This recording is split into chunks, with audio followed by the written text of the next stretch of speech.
echoes of the abyss.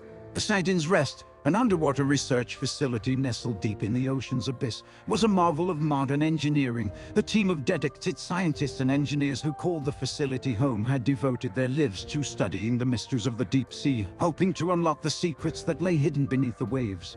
As the researchers dove deeper into the ocean's depths, they discovered strange and otherworldly creatures that defied explanation, bioluminescent beings that glided effortlessly through the darkness, organisms that seemed to defy the very laws of biology. The discoveries were thrilling, but as the weeks wore on, a sense of unease began to settle over the facility.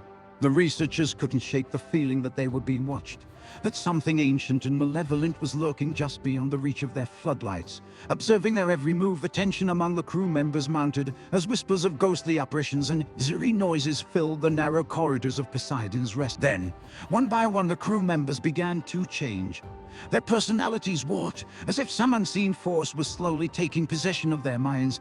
The facility descended into chaos as the possessed crew members turned on their colleagues, driven by an insatiable hunger for violence and destruction. Desperate to regain control and find the source of the malevolent force, Dr. Maya Thompson, the facility's lead researcher, began to delve into the ancient legends and folklore surrounding the ocean's depths. Her search led her to an ancient, sunken city, said to have been the home of a long-forgotten civilization that had made a dark pact with the creatures of the abyss. As Maya pieced together the fragments of the city's tragic history, she discovered a horrifying truth. The evil that now possessed her colleagues was the same malevolent force that had once driven the city's inhabitants to madness and self-destruction. The researchers had unwittingly disturbed the ancient pact, awakening the slumbering evil that had lain dormant for millennia. Determined to save her colleagues and rid the facility of the evil that haunted them, Maya enlisted the help of the few remaining unpossessed crew members to perform a dangerous ritual that would banish the malevolent force back into the abyss.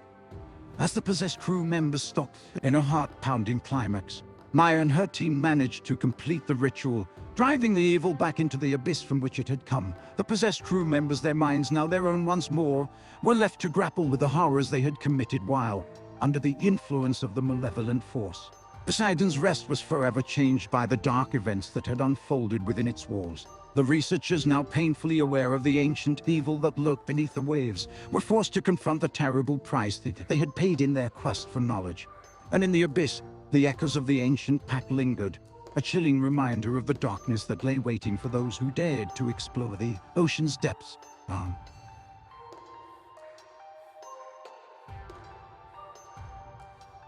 The Faceless Ones. Dunsbury was a sleepy coastal town, a place where the days were filled with the cries of seagulls and the scent of salt in the air. Its residents lived simple lives, bound together by a sense of community and the shared hardships of life by the sea. But one fateful autumn, a shadow fell over Dunsbury. A mysterious illness began to spread like wildfire, leaving its victims without faces, smooth, blank expanses of flesh where their features should have been. Panic gripped the town as more and more of its residents succumbed to the horrifying epidemic. As the number of faceless ones grew, the people of Dunsbury began to turn on each other, their fear and desperation driving them to search for a scapegoat.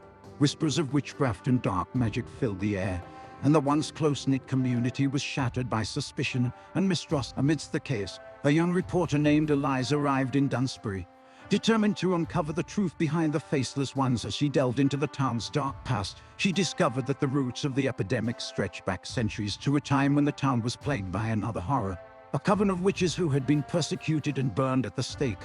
As Eliza dug deeper, she began to suspect that the Faceless Ones were not the victims of a disease, but rather the manifestation of a terrible curse unleashed by the vengeful spirits of the executed witches. The Faceless Ones, she realized, were not merely innocent victims, but the instruments of the witches' wrath, sent to sow fear and destruction among the descendants of those who had condemned them. Armed with this knowledge, Eliza turned to the town's reclusive historian, an elderly woman named Agnes, who possessed a deep understanding of the town's dark history and the ancient arts. Together, they hatched a desperate plan to break the curse and free the Faceless Ones from their torment. As the town descended further into chaos, Eliza and Agnes worked tirelessly to decipher the ancient rituals and incantations that would break the witches' hold on the Faceless Ones, but they soon discovered that the path to redemption was fraught with danger, as the spirits of the vengeful witches sought to protect their terrible secret and destroy anyone who threatened to expose them. In a climactic confrontation, Eliza and Agnes managed to break the curse, banishing the spirits of the witches back to the darkness from which they had come. The Faceless Ones were restored, their features returning as if they had never been lost. And though the curse was lifted, Dunsbury was forever changed by the horror it had endured. The people of the town struggled to rebuild their shattered community, forever haunted by the memory of the Faceless Ones and the chilling secret that had nearly destroyed them all.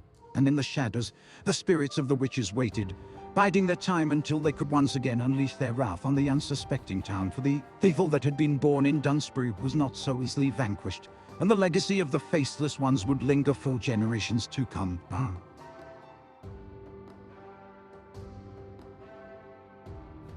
The hallowed ground. Abundville was a quiet, unassuming town nestled among the lush, rolling hills. Life there was simple, a slow rhythm of walk and leisure punctuated by the changing seasons. But beneath the tranquil surface, something ancient and sinister lay dormant, waiting for the right moment to awaken. When a construction crew broke ground for a new development on the outskirts of town, they inadvertently unearthed a long-buried crypt, releasing the dark force that had slumbered there for centuries. The townspeople soon found themselves plagued by terrifying visions and malevolent spirits that seemed to grow stronger with each passing day. As fear gripped Abundville, the townspeople sought answers in the town's archives, where they discovered the dark history of their once sacred ground. The land upon which their town had been built was once the site of a pagan temple, dedicated to a long-forgotten god of chaos and destruction. The crypt they had unearthed was the final resting place of the temple's high priest, whose spirit had been bound by powerful magic to keep the ancient evil at bay. Realizing the gravity of their situation, the townspeople sought help from an enigmatic stranger named Silas, a man whose knowledge of the dark arts was rumored to be unparalleled. Silas agreed to help the townspeople, but warned them that the path to redemption would be perilous, as they would have to confront the ancient evil head-on. As Silas delved into the town's history and the secrets of the crypt, he discovered that the only way to stop the evil was to reseal the high priest's spirit within the crypt, using a ritual that had not been performed in 1,000 years. With time running out, Silas and the townspeople set to work, gathering the necessary components for the ritual and preparing themselves for the battle ahead. As the night of the ritual approached, the malevolent spirits that haunted Abundville grew more aggressive, possessing the townspeople and turning them against one another in a desperate attempt to stop Silas and his allies. The town was plunged into chaos as friends and neighbors fought one another under the influence of the dark force. Despite the mounting danger, Silas and a small group of townspeople pushed forward, determined to save their home and rid themselves of the ancient evil once and for all. As they entered the crypt, they were confronted by the spirit of the high priest, who had taken on a monstrous, twisted form in his quest for vengeance. The battle that ensued was both brutal and terrifying, as Silas and the townspeople fought to maintain their grip on reality while the high priest sought to overwhelm them with his dark power. But in the end, Silas managed to complete the ritual, resealing the high priest's spirit within the crypt and banishing the evil that had threatened to consume Abundville. Though the town was saved, the scars of their ordeal ran deep, leaving the people of Abundville forever changed. The once peaceful hills now bore the weight of their dark past, a constant reminder of the hallowed ground that lay beneath their feet. And in the depths of the crypt, the high priest's spirit stirred, waiting for the day when it would once again be set free to wreak havoc upon the world.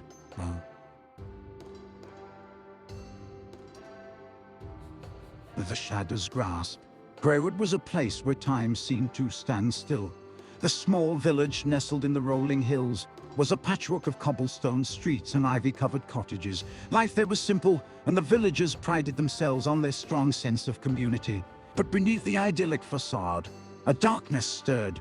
Inexplicable disappearances had plagued Greywood for generations, striking fear into the hearts of its inhabitants. The villagers whispered of a sinister presence lurking in the shadows, a malevolent force centered around the ancient, gnarled oak tree that dominated the town square.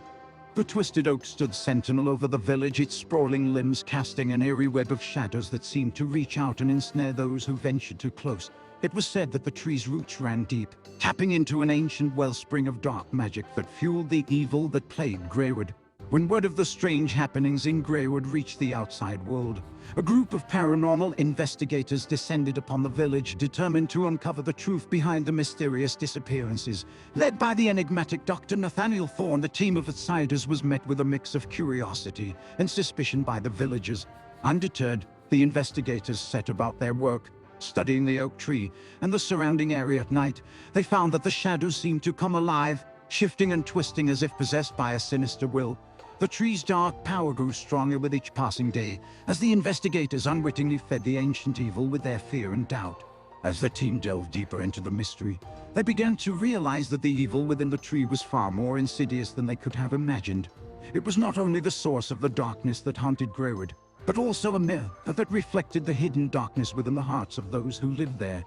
One by one, the investigators found themselves ensnared in the tree's twisted roots, both physically and spiritually. Dr. Thorne discovered that his obsession with the supernatural had blinded him to the pain and suffering he had caused his loved ones. His assistant, Emily, was forced to confront her own history of betrayal and deceit. As the roots tightened their grip on the team, they were plunged into a nightmarish world of shadows, where their darkest fears and most shameful secrets were laid bare for all to see. The tree's dark magic seemed to feed on their pain and suffering, growing ever more powerful and malevolent. As the darkness threatened to consume them, the investigators found strength in one another, and in their newfound understanding of the true nature of the evil that had haunted Greywood for so long. Together, they fought to break free from the tree's grasp and to sever its connection to the ancient wellspring of dark magic. In the end, they emerged from the nightmare forever changed, their hearts and minds scarred by the knowledge of the darkness that lurked both within the tree and within themselves. Greywood was left to rebuild, the ancient oak tree now a stark reminder of the price of ignorance and the power of redemption. Though the shadows still gathered beneath its twisted limbs, the villagers knew that they had faced the darkness and emerged victorious, forever bound together by their shared struggle against the shadows' grasp.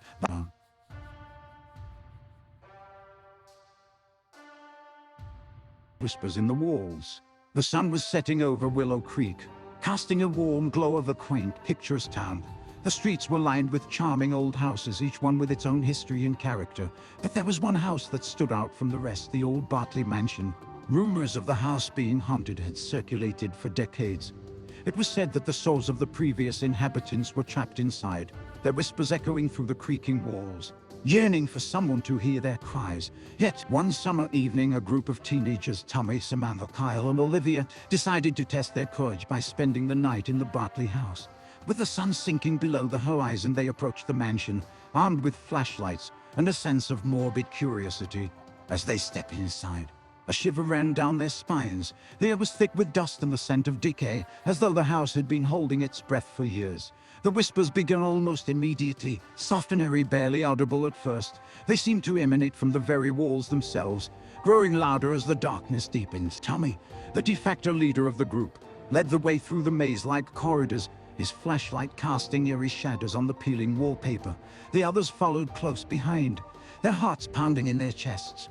As the hours ticked by, the whispers grew more insistent, transforming into anguished cries and muffled screams. The teenagers began to feel a growing sense of unease, as if the house was closing in on them, probing their deepest fears and darkest secrets. Samantha, who had always been afraid of the dark, found herself alone in the pitch-black library, her flashlight flickering and dying. The whispers seemed to surround her, mocking her vulnerability as her panic threatened to consume her. Kyle, once a high school bully, was tormented by the relentless whispers of his past victims, forcing him to confront the guilt and shame he had buried deep within himself for years.